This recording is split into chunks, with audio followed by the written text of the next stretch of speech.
love to read the news. New York Times, Fargo Forum, Politico, before that, Paywall. Grand Forks Herald when I was younger, Walsh County Press. I even once dabbled in the Star Tribune. But reading all of these, what's the common thread? Is it love, unity, harmony, prosperity through common cause? No, I think it's something much closer to strife or discord, disagreement or divide. And reading the news, it's clear we're not happy with our country, our state, our immediate surroundings, or the people within them. Too many seemingly insurmountable difficulties or divides. And the answer to all of that? Well, I don't know. I'm not telling you that today. Because it's tough. But amongst all that difficulty, I think that one place to start could be something that just doesn't feel particularly relevant to all of that. A place that won't solve massive issues or bring about a tsunami of change, but might be sort of training mat for reinvigorating some core competencies. Public art is an unexpected starting point, but a good one. Discovering it, diving into it, and now working in it via employment and independent activity, I've seen how public art is a microcosm of our political process. It's assessing our surroundings, identifying a need or an opportunity, getting together for some collective visioning, committing to a solution, and then working together to execute. And this process is infinitely replicable and applicable, forever timeless. This is especially felt in group projects, as so many often are, where groups are leading or starting or determining the outcome. But it's also felt in individually led projects, where individual actors can sort of stretch the local network of decision makers and other actors in new sorts of ways. And I think we could broaden the lens and say this about civic improvement projects more generally, but I think that there's something unique about public art. There's something about an effort that's tangible, that's real, that you can visit and look at and touch and experience with other people. It's one that's laced with deeply personal reflections, whether it's on beauty, on joy and celebration, or on hopefulness. It's one that makes us talk about, in the broadest sense, what we find worthwhile. And it's a collective reflection envisioning that, while it's not immediately political, kind of comes at it from the side and offers a new sort of spot to address it when those topics do arise. And I think that if we can meet each other on this and succeed in this small way, perhaps we can translate that success to larger stages. Because I think even the tiniest peek at our politics shows that we're in need of new avenues to rebuild a shared politics or shared beliefs in the most foundational of ideas. And I have lots of time to think about this because we're doing exactly this at North Dakota Council on the Arts, our state's arts agency. Through Arts Across the Prairie, we're assembling community stakeholder groups in each of North Dakota's 8 regions. And together, these folks are discussing what it means to live in their place. They're discussing the landscape and the history and the heritage. Together, they're writing a narrative and finding a location. They're recruiting an artist, all in the name of building a large-scale public artwork that speaks to their experience and their place in what they know it to be. And in Northwest North Dakota, this project by artist Thane Lund responded to the theme of love where you live. Because in remote and rugged and harsh Northwest North Dakota, it takes a lot. It takes a lot to live in a landscape that exerts force on you, that is rural, that is sparse. And it asks what it means to be shaped by, to admire, and to sit within a powerful landscape. And so often, public art is a reflection on shared identity.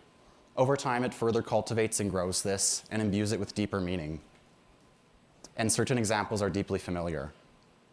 Some speak to a national identity, others to a citywide one, and yet others to a regional one. And I think that public art does this best when it takes all of the existing references and touch points and moves outward and expands upon them, rather than reworking and revisiting the same old things. It has to be at least a bit new. But how can we encapsulate a place without ever naming it or directly referencing it? What feels just right? In my little hometown in Northeast North Dakota, I spent a few years trying to learn the highly relational and political process of public art, but also thinking about that sweet spot of new. I was so certain I didn't want to rehash the same images or references that I was relying on trendy online examples that had no connection to that place.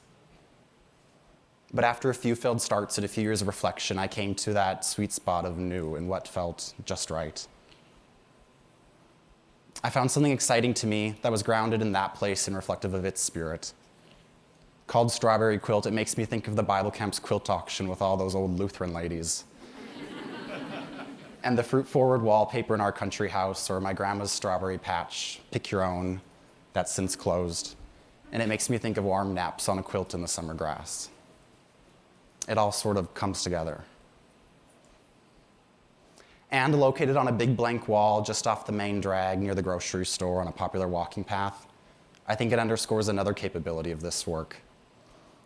Public art can so often be the seed in defining public space, in turning a nondescript location into an actual place, one with an identity, with personality, with spirit.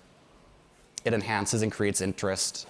It provides excitement, and it's a visible sign of intention saying that this place was considered. And in Denver just last week, I stumbled on this wonderful beer garden, a sort of in-between urban space that was made all the better by this artwork by artist Rachel B. Hayes.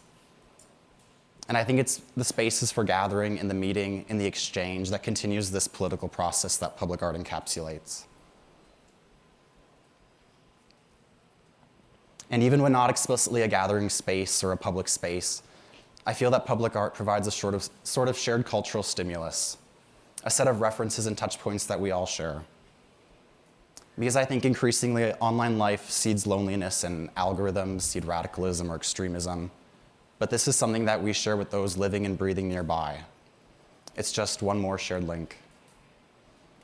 It's something that's uniquely ours, something with a human touch and a spirit of intention. And our group of neighbors, the Downtown Neighborhood Association, saw great success with this when we brought Greetings Tour and their Greetings from Fargo mural downtown. This blank wall became a spot for smiles, for capturing moments with family and friends. It's a backdrop for happiness, and it comes to represent our city. And our neighborhood feels livelier and more spirited living with public art. And because we value art and the artists who live in our neighborhood and who make this art, we decided to do more.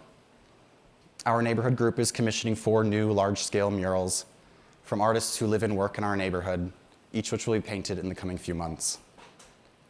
And my contribution as one of the artists is this little tulip number, which I'll be painting somewhere special downtown in the coming few weeks.